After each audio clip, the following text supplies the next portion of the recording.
Alright, so this is a matchup against Purrely. I'm going first. And I want to talk through this replay because it's a new matchup, and I just want to give you some key pointers on what to look out for and what to take into account when playing against this deck. In general, I would say if you get to set up the typical board of World Legacy Secret with Indigo, that's pretty much a GG. Almost always, but not always. Not always. Of course, if they, let's say they ash your World Legacy's memory when you try and summon Indigo, or if they call by your Indigo in the grave, obviously those things, you GG, right? Because, I mean, you can't really do anything about that. Well, unless you have counterplay options as well, like cross out for the call by, or like call by for the ash or stuff like that, but you know what I'm talking about. So, an undisrupted board with World Legacy Secret and Indigo, the 2 negates from Indigo, that's almost always a GG against Purrely, because the main thing is you just gotta negate the main deck monsters. They only have 2, Purrely and Purrely Lee. The priority negate is the black small cat, Purrely Lee. But yeah, of course, if they extend and they somehow manage to put 3 on the board, then you might be in trouble. And so this is where the next key comes in, is where if you have Girsu as your normal summon, that's where I am, let's say 99.5% confident that that's a GG for them. If you're able to normal summon Girsu and set up World Legacy Secret with the double Indigo negate, they can't come back from that. It's similar to, let's say, like Sprite, where certain World Legacy boards going first can just out them, and they just have no counterplay. For example, if they normal summon and it's not Nimble Beaver, for example, even if it is Nimble Beaver, you're able to do the Lip into Unicorn double bounce, get rid of both the level 2s from the board. Then if they don't have Sprite Starter, for example, they can't extend, then they have to basically end turn and let you OTK on turn 3. It's a similar story here with Purrely. As long as you negate the 2 main deck monsters, well, as long as you negate all of the main deck monsters that they can put on the board, it's very hard for them to extend and come back. And they do have extension in the extra deck, which is why, as I'm going to show you, the Girsu normal summon basically solves that for you, and then just secures the win. So let's see what happens here. So, normal summon Girsu, send World Crown. Okay, I mean this is the reason why I said Girsu is so important, but actually let me just show you what happens eventually and then talk more about it. So I send World Crown and I activate Girsu, and they chain Max C to the activation of that second effect to special summon the tokens. So I'm just gonna eat this 1 draw for them here. Okay, and then I still continue. Like, there's no reason to just stop on Girsu and the token. Just go on the Morning Star and set up the Indigo and Secret negate. At the very least, you get 2 negates, right? It's better than nothing. Yep. So in this case, of course, hand was decent, right? I at least had a Mekk-Knight to discard. If this were, let's say, purple or blue, it's still the same play here. You would just discard, as long as it's not Indigo, you just discard whatever the spare Mekk-Knight you have in hand, and then just grab memory. Yep, World Legacy's memory right here. So this plays to ensure that, okay, so you set Secret, you set World Legacy memory, and what you have now is you have the ability to chain to summon Indigo with World Legacy's memory, right? So if they activate a Purrely anywhere, let's say middle column, they activate it, you chain memory to special summon Indigo into this column, right? So that's already 1 negate. If they have an extra spell or something and then they chain that and they summon in this column instead, for example, then Indigo will hit here, and then you can still navigate to this column, shift to this column, and then negate there. So you get the 2 negates, right? And then they're already 3 cards down because let's say they normal summoned and then they special summon and discarded 1 card, right? So then they're down to 3 cards in hand. So then it becomes a little more dicey for them. So memory is pretty good to set up here. And then of course Secret is, well, as you know, from the grave you can just chain as well. So you know how all that works. And I will say that having drawn and opened Secret, having opened Secret also helped a lot, right? Because if I hadn't opened Secret, then I wouldn't be able to set up like this exact play. So the point is, basically, as long as you somehow get to Indigo into a Secret set with Indigo able to be summoned either from grave or from deck, that's where I think the matchup is in your favor. So let's continue. So obviously they drew 2 off this, right? They drew 2 off my Morningstar here. I mean, so off my Link Climb into Morningstar. And so now in the draw phase, they activate Sleepy Memory, I chain Max C. And then they chain, as I said, to try and dodge the Max C. And then they chain something else. I think they're trying to, obviously they're trying to play around Secret, try and get both on board and all that stuff, but it's not really going to help them. Because they're gonna try and activate both at the same time, right? So anyway, yeah, Purrely Lee, this is the black one, the small cat. This is the priority negate. If you only have 1 imperm, you want to save it for Purrely Lee. Because Purrely Lee is heart 1s per turn. And Purrely is not. So just so you know, this is the key to that matchup. So they chain Purrely Lee, chain link 1, and then they chain link 2 Purrely. So here I go, chain memory and chain secret. Now this is really important. All right, you could sort of ruin yourself if you chain them in the opposite order. So you chain memory first, and then you chain secret because memory has that Mekk-Knight lock. I'm chaining secret here because I'm trying to get World Crown onto the field, and this is why I said the Gearsu normal summon is great, because Gearsu sending World Crown allows you to, even with no Indigo engrave, you can just World Legacy Secret World Crown onto the field, and then you have an extra negate with World Crown. When a monster on the field that was special summoned from the extra deck activates its effect, you can trigger this card, negate the activation, and destroy it.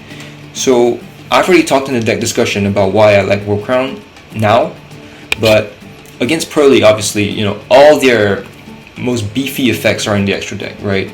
Of course, these two are the combo starters, and it's to get them the cards that they need to get there, but the extra deck is where, you know, obviously if you are able to negate and destroy, that's a pretty big deal. So World Crown is great against Purrely, and so what I'm doing here is to ensure that, so you know, I chain 4 secret and chain 3 memory, right? So secret is going to get World Crown on the field first, and then Indigo is going to come in and block one of those columns, and I'll show you which one. You already know which one because I said Purrely Lee is the priority in the gate. So anyway, but yeah, so if you had World Legacy Secret 3 and World Legacy's Memory 4, what will happen is you'll get Indigo, and then the World Legacy's Memory's Mekk-Knight lock would activate, would be in effect, and so Secret would still be activated, but that special summon of World Crown would fizzle out. You just have Indigo. You won't have World Crown on the field. So if you did it in the opposite direction, you know, you could you know, just ruin your turn. But yeah, as long as you just remember chain memory first and then chain secret, then you can get, you know, both monsters on the board, Indigo and World Crown. So here we go.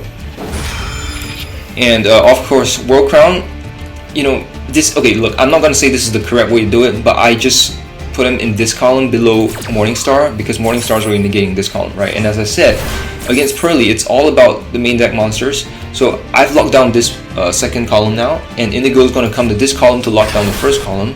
So now, and then this token that's still sitting here is blocking the fourth column. They can't special summon the main deck monster here, so they only have columns 3 and 5 that are free, right? So that's what I'm talking about. Against Purrely, it's good to sort of funnel them into those columns where you're able to more easily negate them, reduce their options for trying to dodge the negates, the negate of World Legacy Secret. So anyway, Purrely mills nothing, they whiffed, and then Secret negates Purrely Lee. So I got a bit lucky there with that whiffed mill. But anyway, so here is where I'm gonna say for this particular move, I'm not so sure this is optimal, but I chain Indigo and move Morningstar to block Purrely's effect to exceed summon. So just trying to deny it, right? So this is a very, the reason why I say I'm not so sure is because this is a very aggressive move. They still have 2 cards in hand. It could very easily be an extra quick play spell, and so they can just special summon yet another Purrely into, let's say, column 2 or column 5. Purrely or Purrely Lee.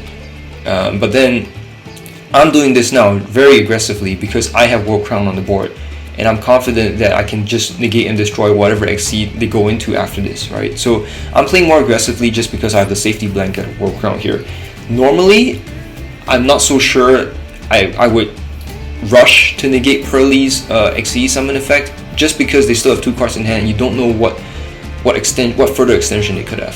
So maybe it's better to just play it safe and let them exceed first, and then sort of react to that and negate whatever is necessary to prevent them from getting into noir or prevent them from getting into happiness, right? So okay, so Purrely is negated by Morningstar in that column, and so they go into Azalea, as I mentioned.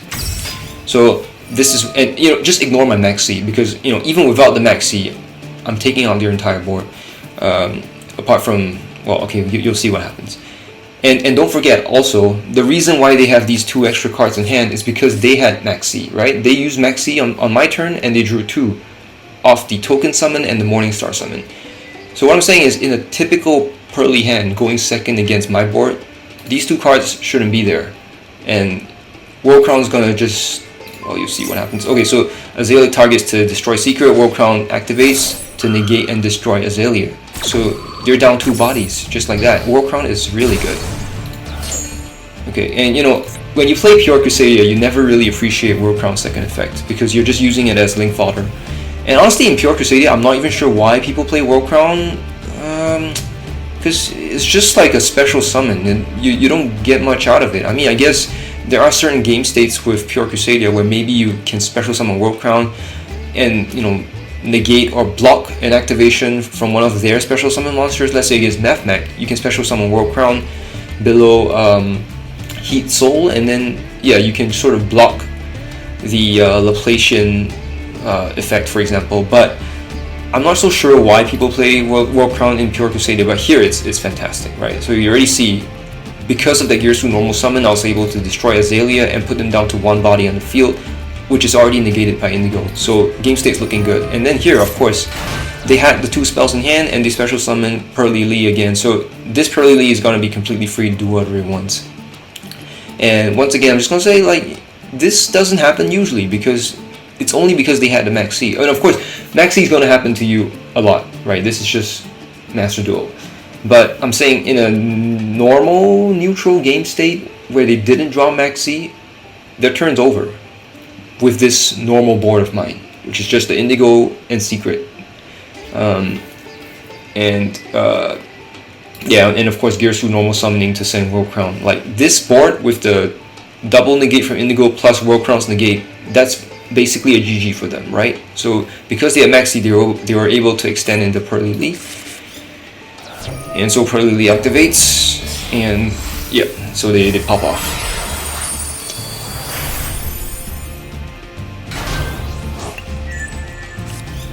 Yeah, so I guess it sort of evens things out, right? It balances the scales, that they drop maxi on me, I drop maxi on them.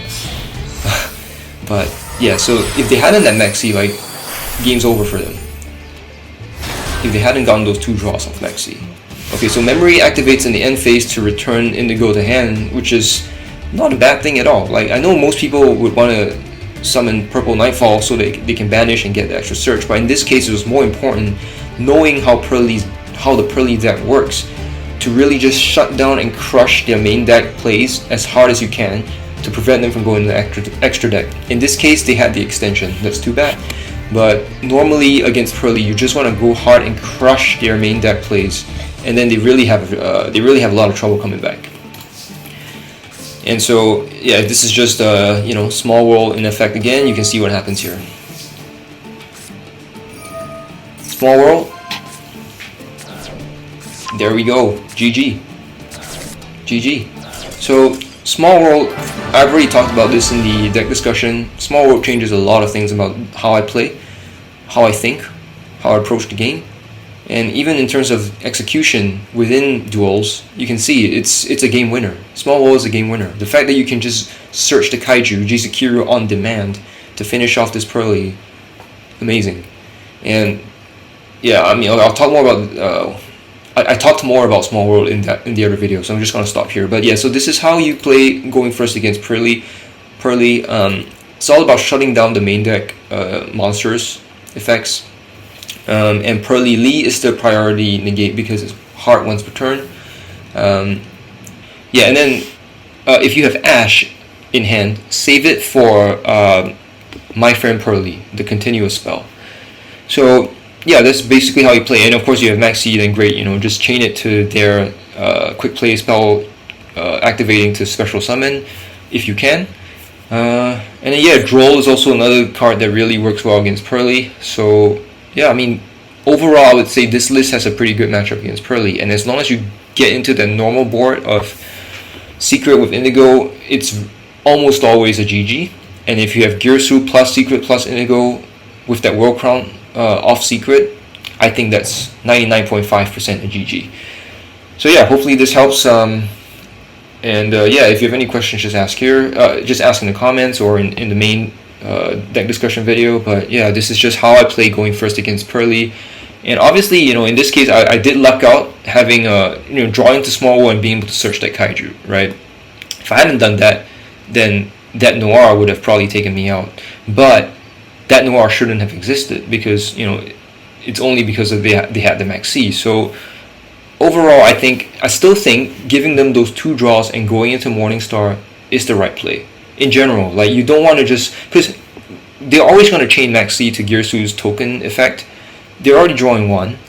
Why would you let them draw 1 and not set up any negates and just end on Girsu and a token on their field and just give them the extra card? Might as well go into Morningstar, give them the second Maxi draw, and have those potentially 2 negates with Indigo, right? And also Morningstar's battle protection, and let them sort of make their plays with their 7 cards in hand. And as you saw against Purrely, they had 7 cards and they still couldn't beat this board. So yeah, hopefully that helps, and yeah, peace.